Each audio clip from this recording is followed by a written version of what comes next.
Araceli, thank you so much for coming up here. And let's just begin with telling us what happened a couple of months back and to the direction of your freedom. So, it's so hard to be up here. That's okay, I'm right here. So, a couple months ago, about 3.5 months ago, I was going through a hardship in my life, and I started suffering from anxiety and vomiting.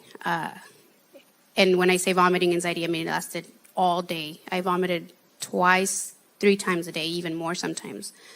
I had anxiety so bad that I had to leave work at times. I even missed work twice a week.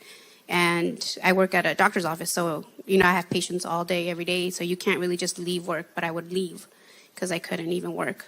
I couldn't eat. I couldn't be around people because I felt so weird, so anxious, and even people could notice it. They're like, "Are you okay?" And I tried my hardest, and I would kind of yeah, I'm fine. And I would go to the bathroom, pray, come out, but it kept attacking me, really bad, to the point where, I was a zombie. I felt like a zombie. I felt like I got up and it wasn't even me.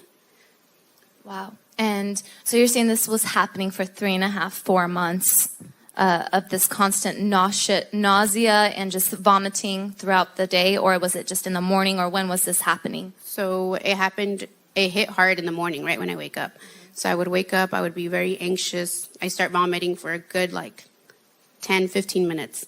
I would get up, get ready, go to work. Right as soon as I ate something, go to the bathroom, vomit, and then work. Same thing, had lunch, vomit, and then I would come home. And then after so long after vomiting, I stopped eating because, you're going to vomit. So I said, you know what, just don't eat as much, or eat fruit or something so that doesn't hurt when you vomit. So then I lost 20 pounds. I kept checking my weight every couple weeks, and it kept going down. And then I, tried again eating more. So I would gain my weight back, and same thing, vomit. And tell us, were you prescribed with medications? Did you take those medications? So yeah, I had anxiety medication. I had Sofran for vomiting. I had ulcer medication like omeprazole for gastritis. All of that. I had all those medications. I didn't take it though.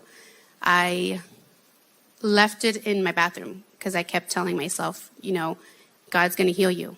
You are going to be healed. And even though I wanted all the medication there anyways, I wanted to look at it because I kept telling myself, just in case an emergency, just in case you need it, so you don't miss work, take a pill. And something kept telling me, take the anxiety medication. And I don't know if anybody's ever taken anxiety medication, but it's tough on you. It makes you sleepy, and it really does calm you down, but it zombifies you.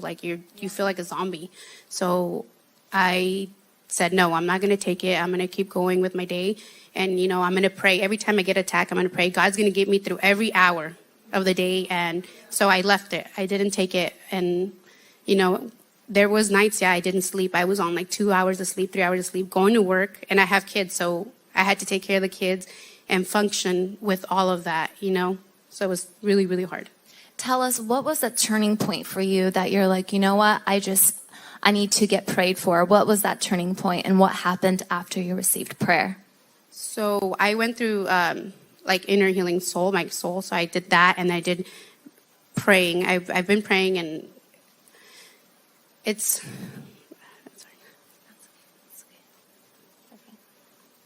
Come on, you guys, give her just a hand of applause. You got this. So, just a quick FYI, I was baptized in 2015. I actually looked at my certificate a couple months ago, and I told myself, "Oh my gosh, time is flying." Yeah. And something in my head told me, "Araceli, what have you done from 15 to now?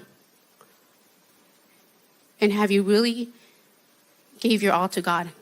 And I feel like I have to share that because it's big. And I told myself in my head, no, I didn't.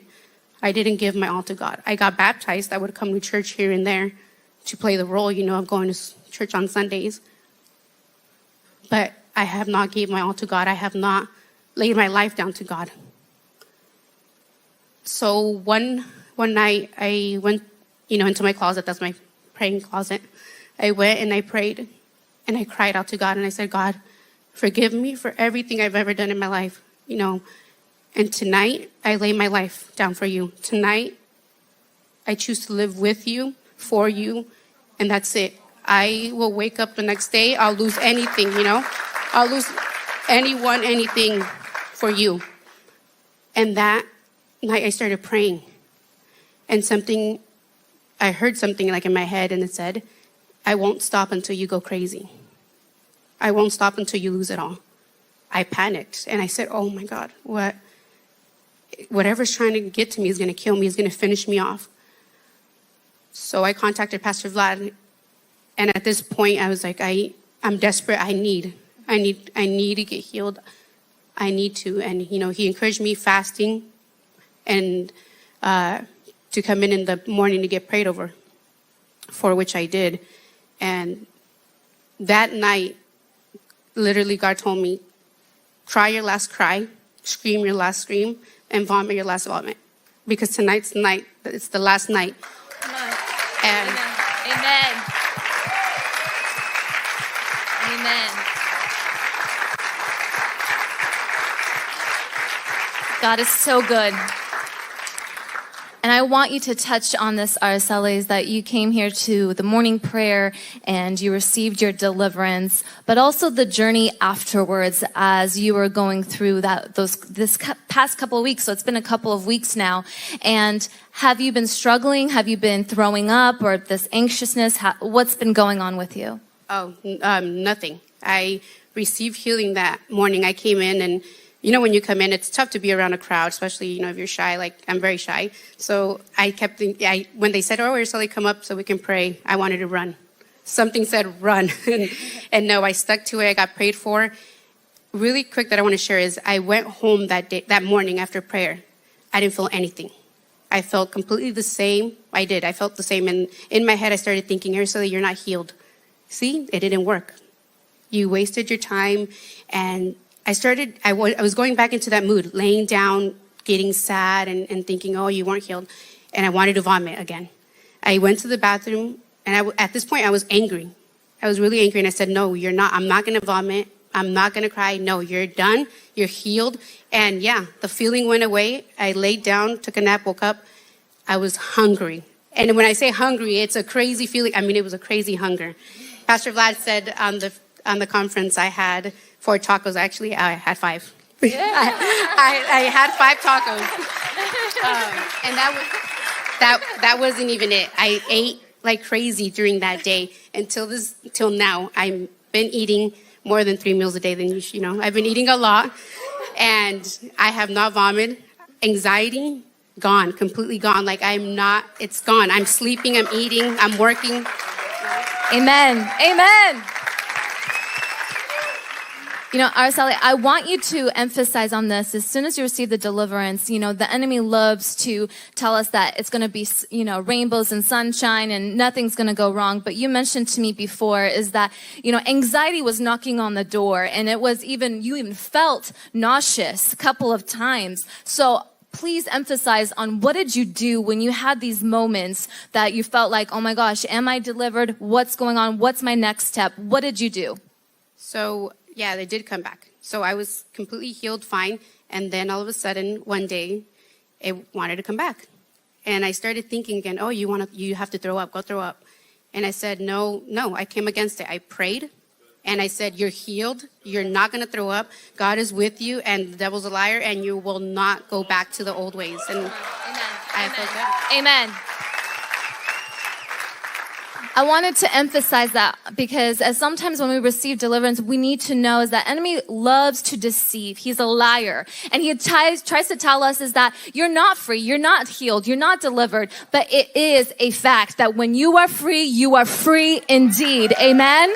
And it is a beautiful thing is that even though it was knocking on her door, she rebuked it, refused, and said, I declare that I am free and I'm not going back anymore. And we need to hear this more often as soon as we receive our freedom, what to do next. Amen? Amen. Araceli, what would be your last words of encouragement for someone that is dealing with or struggling with a certain anxiety or bondage? What would be your words of encouragement? So mine would be, I mean, like I said, I have been coming to church on and off. When I feel like when you literally tell God and when you tell him, you know, I'm here, you give it all to him. And when you're halfway in and halfway out, it's so hard because you don't, I feel like I was always halfway in and or out. And when I finally told him, I'm 100% in, I'm 100% yours, he started moving in my life. And that's when I, especially healing, when I received it, oh my gosh, he's there for you. And no matter what situation you have, no matter who you are, he is there for you. Yes. And all it takes is honestly a little bit of faith. Yes. And yeah. Come on. And amen, amen. And I apologize. One last thing is that her sister received deliverance at the Race to Deliver conference as well, just this last weekend, right? So it was a whole family deliverance all in one package. Come on. God is doing some good things, breaking generational curses. Amen, amen. So you guys, let's just give God just one more shout of praise. Thank you so much, Araceli.